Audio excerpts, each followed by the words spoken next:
All right, everybody, I wanted to give an update. Last week we moved our boar, one of our boars, into the pasture with 3 sows that were in heat or due to be in heat very soon. So I wanted to give an update on what happened.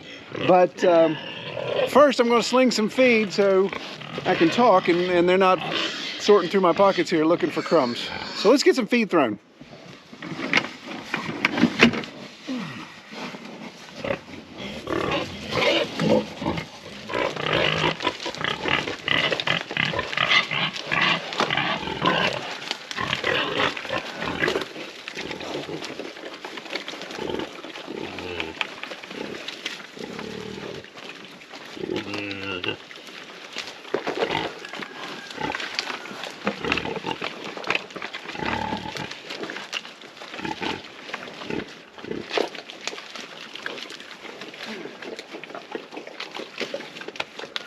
Missing a bowl, pig. Okay. You don't have a bowl, you dummies.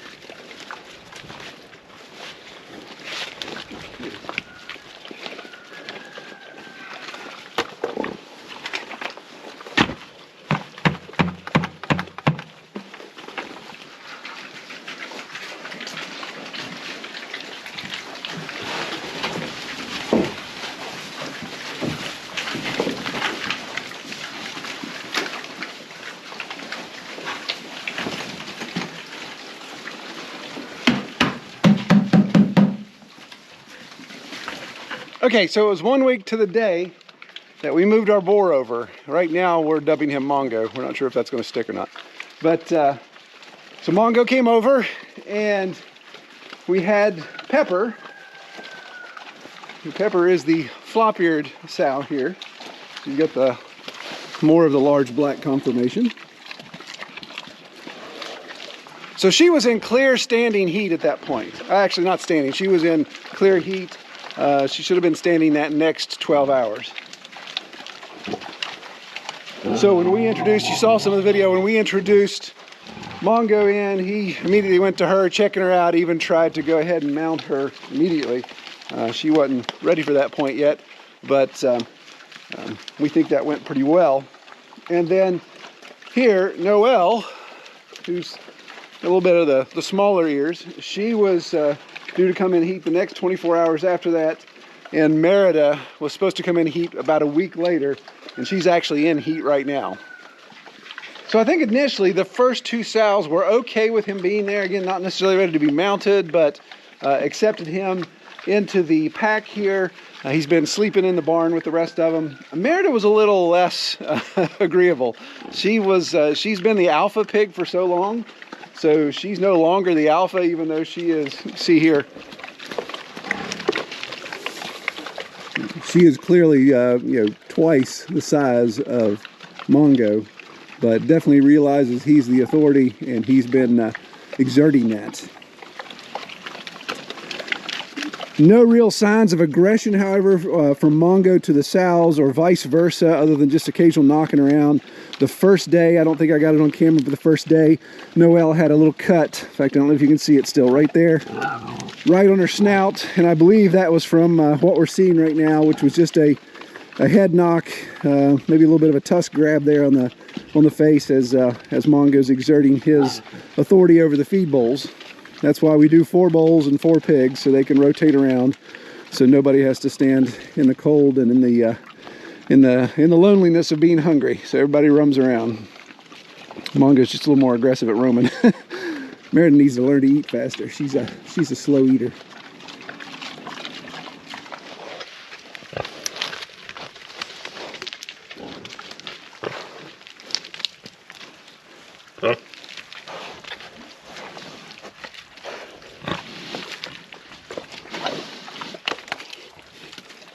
So how do we know Mongo was successful or accomplished his task? Well, there's the first thing we could do, of course, is we could wait until the first week of May and see if we have a bunch of piglets running around on the ground. That's the 114 day after what I've estimated as a breeding date. So we could wait that long and see. That obviously wouldn't make a lot of sense. The next thing we could do, of course, is watch 21, actually, since it's, well, a week has passed, we could look at 14 days from now and see if we get the signs of heat in any of these sows. Even Merida being a week behind, we can see if heat cycles start to show back up. Then we know it didn't take. Now, I'm not planning on moving Mongo anytime soon, so if that happens in 14 days, he'll get a chance to make things right, if you know what I mean. Well, the one thing that gives me confidence that he was successful, at least with 2 of the 3 right now, is some of the sign. And the first thing, and I'll try to keep this family rated, is the sign that I see with the back of the sows. So the time that Pepper was ready to go, I could come up within the next 2 feeding cycles and see that her backside was very damp. So there was evidence that this is more than just her urinating. This is kind of the whole rear end there was damp. So that means that most likely the Mongo's been up there and he's at least been trying to hit a home run, and may or may not prove successful, but he definitely was there in the general vicinity. And the other sign that I saw pertained to the ground around here where they've been hanging out. Again, not to be crude, I could see evidence of Mongo seed laying about. So kind of like this snow patch you see here, not this obvious, but there were just little pockets of, almost looked like those little gel desiccant packets. so again, knowing that he was at least able to pitch, we just don't know if he was throwing strikes at that situation. The fact that I come check on them daily, give them feed, have that touch point with them, that really helps allow me to keep an eye on what's going on. And I know you can see the house over here. Yeah, do this backwards. The house over here on the other ridge, this time of year with the leaves off the trees, and I can look over here. So even if I'm in the yard or sometimes even in my office looking out the window, I can maybe see that there's some things going on. And of course the other is sound. So the other day I was out in the garage doing some things and I heard the sound. There is a kind of a distinct breeding sound made by the boar and the responsive sow. So I could hear some of that evidence as well. You got the heat shivers, don't you?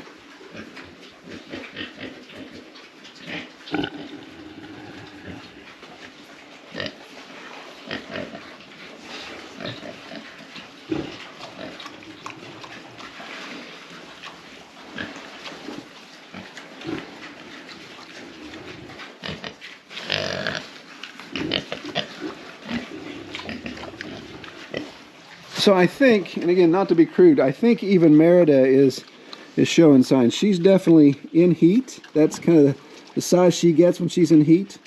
And again, without being too gross, there's a lot of discoloration. There's a lot of dampness all around through here. So I believe Mongo's been doing what he needs to do. Let's see if she's,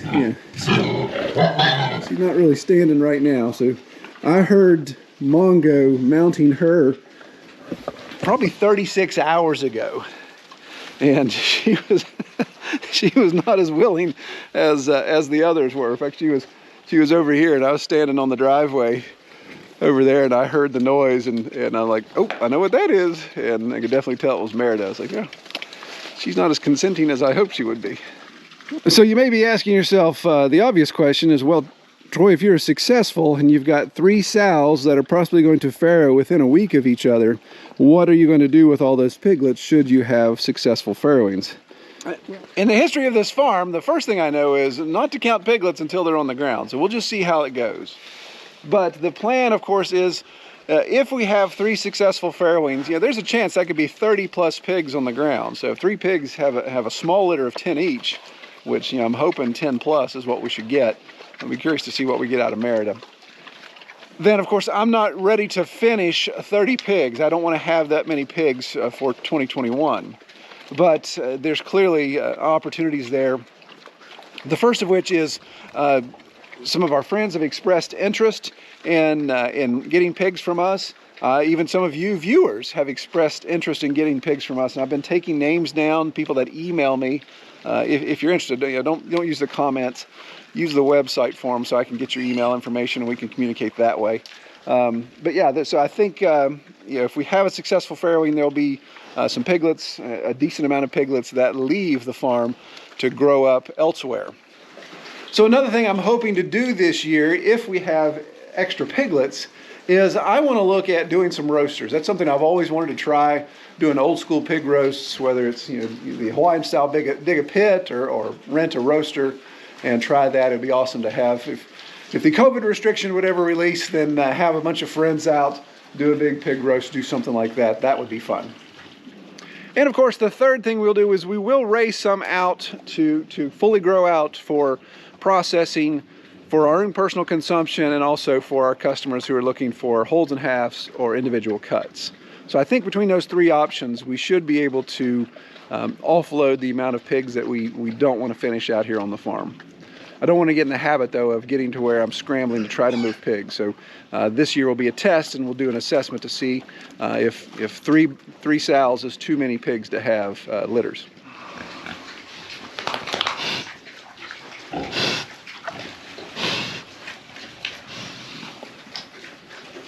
Look at that Mongo. So I get asked all the time about Merida. What is the plan for her? Well, again, it's all going to depend on this year. If she has a good litter, then we'll just see how that goes, see how her mothering goes, see how she raises them out. Here's Mongo. He's going to get himself in trouble. See how she raises those out, and then do an assessment from there. I really don't think she's going to stay on the farm for more than 2 years. It doesn't make sense. She's getting old.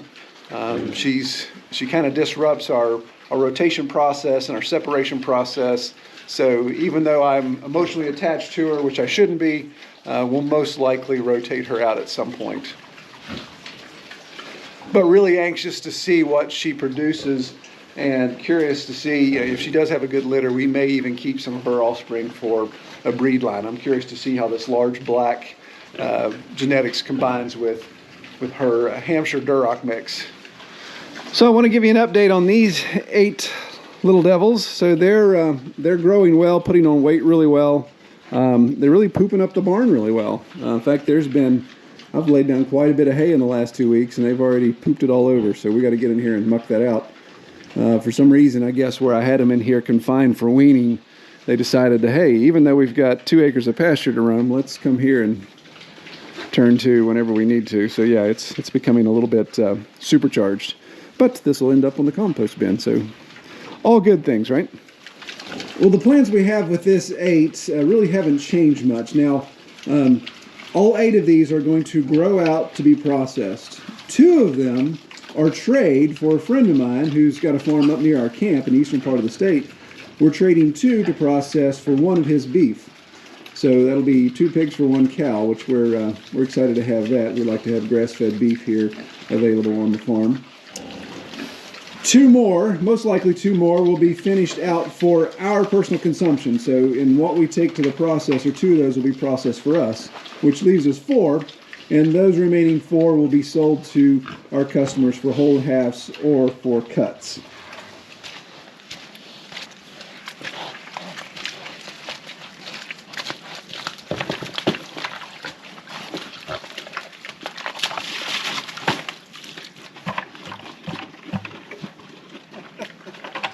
Got me.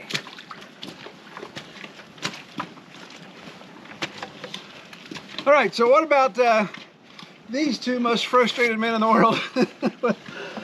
Well, again, the plan was never to have 3 boars.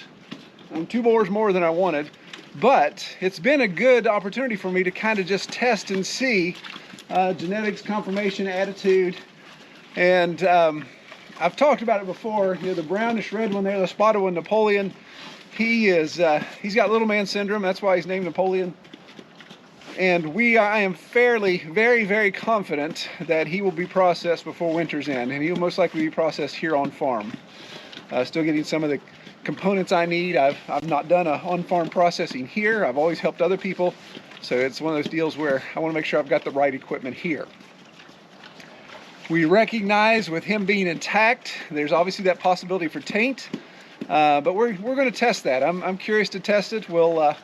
We'll slaughter him, and before we get too far to breaking him down, we'll probably do a test fry to see what we've got with some of his flesh.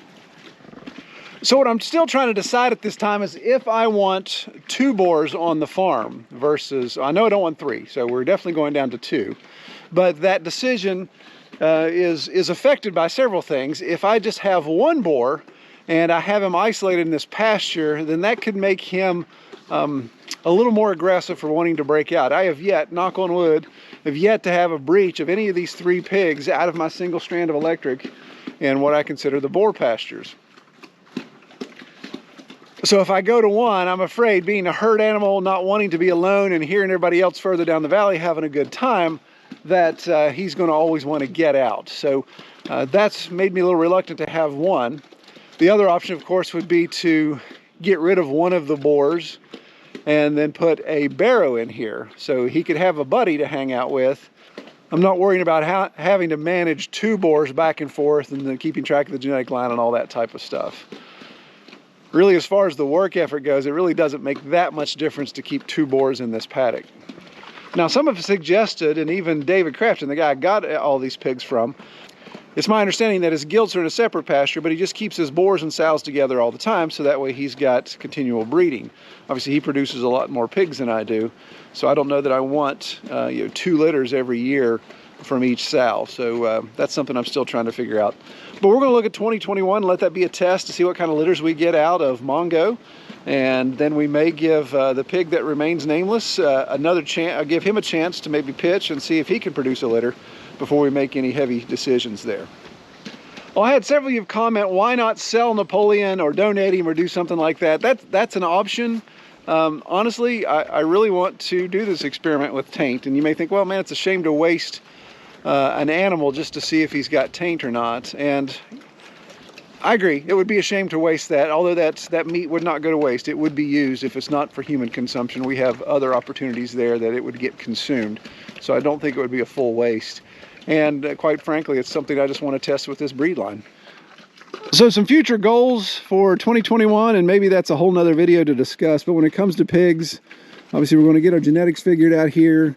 We'll see how our sows do so we can determine who stays, who goes. Really the big work I see in pig production in 2021 is maybe a little bit more expanded pasture and then just working on the existing pastures. For example, here with this boar pasture, just come in and thin out more of these trees to open the canopy up a little bit more and then come in and seed. I really want all the pastures be aggressive in reseeding this year. I've got a lot of Japanese stilt grass in here. And while the pigs eat it, I'd like to have a better variety. I'd like to have some brassicas and all those things mixed in. So that's probably what we'll do in 2021, but we'll do a full video about that. Well, okay, so there's some updates. We'll obviously keep you guys posted as we move along. Take care.